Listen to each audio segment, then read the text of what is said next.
dengan Ibu Wali Kota Cai Cui. Oke, kalau lihat dari sejarah namanya Bu, wah jarang banget ada etnis Tionghoa berkiprah di politik. Ibu dari Tionghoa asli atau Iya, Tionghoa asli. Tionghoa asli ya? Ya, Oke, Bapak bernama Chong Tik Chong dan Mama Chai Lin Ngo ya. Kami keluarga, saya anak ketiga oke, dari 4 bersaudara. Dan tidak ada dari keluarga yang berpolitik ya ataupun di birokrat. oke. Itu di 2016 kiprah awalnya apa nih latar belakang yang bisa menjadi motivasi mau ikut pilkada? Tentunya kita ingin bisa berbuat lebih banyak ya untuk Kota Mhm. Singkawang.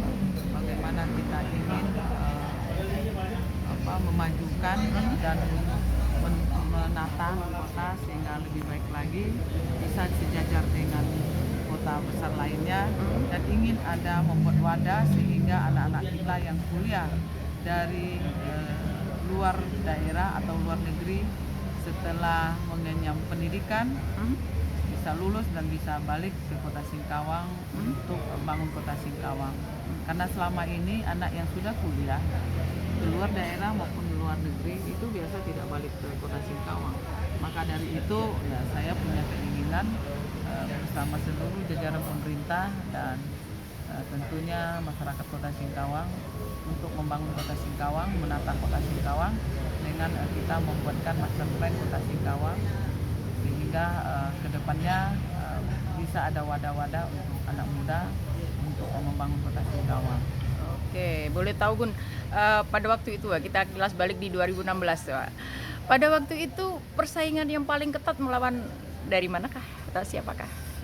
Kita waktu itu 2016 itu ada 4 pasang ya. Mhm. Saya pas di urutan nomor urut 2 Mhm. dan dari ada dari calon dari istri wali kota, Mhm. kemudian wakil wali kota yang naik juga, Mhm. kemudian satu lagi ada yang independen, jadi 4 pasangan. Oke.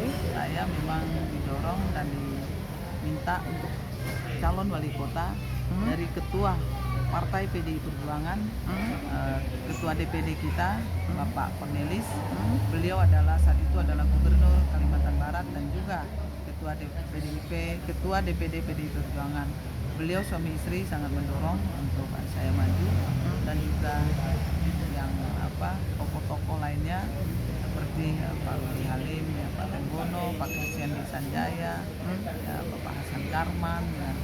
Masih banyak lagi ya orang-orang yang mendorong untuk saya maju, ya, Bapak Insinyur Sudarto, Budayako, ya. Ya banyak yang mendukung supaya bisa ikut konsentrasi ya, Konstelasi politik. ya bisa ikutlah bertanding di dalam pilkada tersebut. Ya, dan kami memenangkan dengan hasil 46, berapa persen ya. Wih, mantap. Lumayan banyak Bun ya. Ya, selisih dengan nomor 2 tertingginya kurang lebih 15% Oke, suara. berarti mutlak lah nggak ada ini, Ya. nggak ada polemik lagi. Ya, Oke. Untuk Ibu minatnya terjun di politik itu apa sejak di bangku sekolah, kuliah apa bagaimana? enggak. Saat itu aja ya, saat ada reformasi birokrasi, reformasi ya, saat reformasi 1998. Hah? Maka dari situ banyak partai yang mencari ya, khususnya kita Tionghoa untuk bisa berkiprah di politik, dan saya latar belakang adalah dari sosial, yang suka ikut sosial, dan saya direkrut untuk masuk di politik.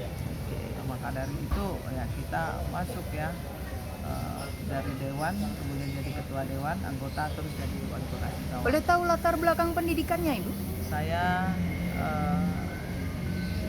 S1-nya sarjana ekonomi, S2-nya hukum ya. Saya SD di negeri, SMP-nya SMP Tarsius, SMK Pratiwi, STIM Mulia Singkawang, dan terakhir di Untan ya, Universitas Tanjung Pura di Pontianak. Asli Kalimantan ini, keren. Dan Anda tidak pernah berpikir untuk berkarir di luar Singkawang? Sementara tidak ya. Dari dulu lulus dari kuliah, kalau tadi Ibu bilang bahwa banyak mahasiswa yang kuliah dan tidak kembali. Ya, banyak yang tidak kembali ya, malah mereka kalau lulusan luar negeri langsung bekerja di luar negeri. Yang kita punya keinginan adalah kita ingin mereka ilmunya dibawa balik untuk bangun Singkawang. Oh, mantap. Jadi benar-benar anak bangsa banget deh. Oke, Bun. Sekarang kita ke kiprah perempuan. Ya, Menurut Ibu di Singkawang kiprah perempuan bagaimana? Apakah ada kendala? tidak ya. Kita di posisi lain banyak yang perempuan seperti ketua pengadilan perempuan juga, kita pimpinan bank ada perempuan juga ya, banyak ya. Saya dulu juga ketua DPRD ya, dulu se Kalimantan Barat ya, kita perempuan ya, dari 14 kabupaten kota saya perempuan Banyak perempuan. yang 14 kabupaten kota hanya saya perempuan ketua DPRD saat itu ya. Ya. Dan yang saat ini ya kita mungkin tidak menjadi satu tantangan untuk kita perempuan berkiprah, hanya bagaimana kita mengatur waktu untuk keluarga, kemudian untuk menjalankan tugas sebagai kepala daerah, itu saja yang mesti dibuat, dan komitmen serta disiplin ya untuk menjalankan tugas kita, amanah diberikan rakyat kepada kita. Masih ibu rumah tangga berarti Bun ya. Berarti wanita banget masih ya, di samping sebagai leader. Masih sempat ngurus anak-anak. Ya, apapun tugas kita tentu tidak boleh lepas dari kodrat kita ya. Mungkin kita tidak bisa penuh atau separuh waktu untuk ibu rumah tangga, tapi pasti menyisihkan waktu. Ada quality time. Jadi ada tiap hari misalnya kita tetap harus tahu juga dapur kita persiapan makanan ya yang disiapkan. Nah, itu harus ya kita pasti kontrol gitu. Oke, keren nih Bun. Udah jadi wali kota, pernah ketua DPRD, rumah tangganya terurus banget deh. Pesen pesen untuk perempuan ini gimana Bun?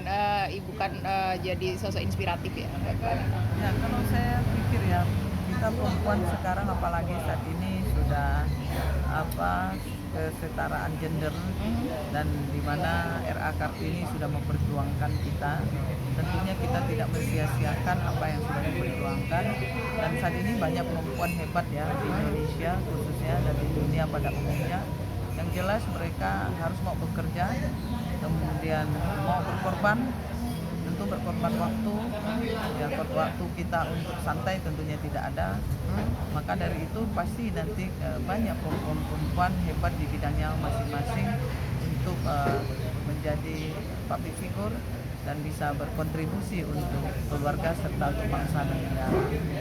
Oke, terima kasih untuk dialog kita tentang perempuan. Sekarang kita beralih topik ke pendidikan Bun ya. Tadi sudah ke Unibrow. Kesan khusus apakah yang diperoleh sesudah mengunjungi Unibrow? Apanya? Kesan khususnya dari Unibrow, apakah akan ada kelanjutan MOU atau mungkin Tadi akan ada sudah sister college? Dalam rapat itu sudah kita sampaikan bahwa dari Dinas Pendidikan mungkin dari sisi penelitian, dari soal pertanian kita, keturunan kita yang akan bisa dikerjasamakan seperti itu. Dan tentunya kita berharap banyak lagi anak-anak kita bisa juga diterima di universitas ini. Di sini ya. Terkait kerjasama bahwa mereka mungkin akan mengadakan pendidikan di sana tadi? Bisa saja ya. Tergantung nanti kelanjutan seperti apa. Kita pemerintah tentu welcome ya siapa datang untuk membangun kota Singkawang. Ada pesan khusus untuk ini warga Malang atas kedatangannya Ibu? Ya tentu kita terima kasih kepada pemerintah Malang ya. Dan kemudian saya kemarin datang di Mojokerto ya, nanti malam kita makan malam bersama Wali Kota Mojokerto ya di rumah dinasnya, dan kami juga sudah mengunjungi Profesor Dr. Kiai Asep Safiuddin Kalim ya di Pondok Pesantren serta institutnya yang luar biasa. Tentunya kita lihat ya, Malang itu luar biasa, Malang makin maju. Harapan kita semua jaga keamanan, kenyamanan, sehingga bangsa Indonesia akan menjadi bangsa yang jaya, menjadi bangsa yang mandiri. Amin. Ada wacana sister college atau sister city kah dengan Malang? Barangkali. Bisa saja. Bisa saja ya. Oke, terima kasih Bu Chai Chwemi dari Kota Malang untuk Anda.